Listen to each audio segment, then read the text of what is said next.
Good afternoon. I just wanted to go over some of the issues concerning some of your assignments for the 5940, 4940 class, which is the internship class.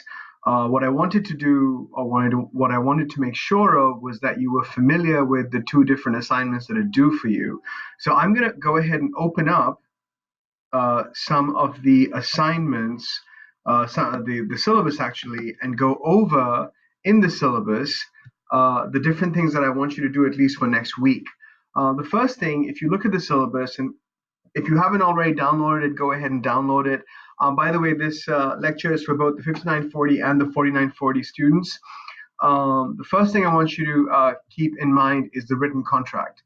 We talked about the written contract. I've put an assignment up on Blackboard for the written contract. And as you can see, what the written contract states is each student, in consultation with the internship coordinator and their site supervisor, must complete a learning plan. This plan includes learning objectives, service requirement, and the signatures of the student, site supervisor, and internship coordinator.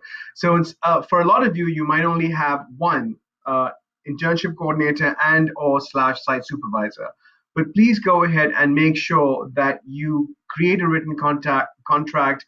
It needs to have the different kind of student learning objectives that both you and your site supervisor or internship coordinator agree upon. The service requirement, how much work does your site supervisor want you to do? How much work have you done for them? Now, in some cases, a lot of you already are pretty advanced. And by that, I mean that you're already a couple of months into your internship.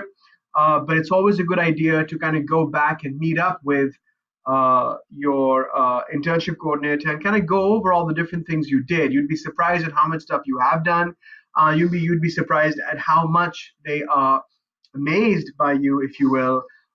So it's always a good idea to go ahead and go through the student learning objectives and the service requirements, and then of course get the signatures of the site supervisor, the student, and or the internship coordinator. So go ahead and upload this on under the assignments blog in your Blackboard page. You may have to upload it, first write it out, have your site supervisor sign it, have yourself sign it, and then upload the actual document with both their signatures onto the Blackboard website. So I expect that to be done by next week, Thursday. That gives you an ample amount of time. It doesn't have to be a very long document. It just has to have an understanding as to what exactly it was that either you are doing or that you have done or that you're planning to do, an accumulation of all that under student learning objectives and service requirements. Make sure that you have both the student learning objectives and the service requirements in the document.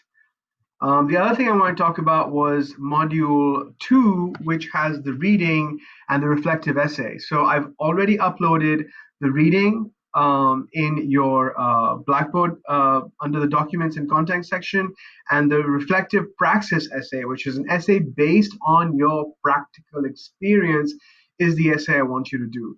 Go ahead and read the different prompts. Think about your organization, the tasks you perform.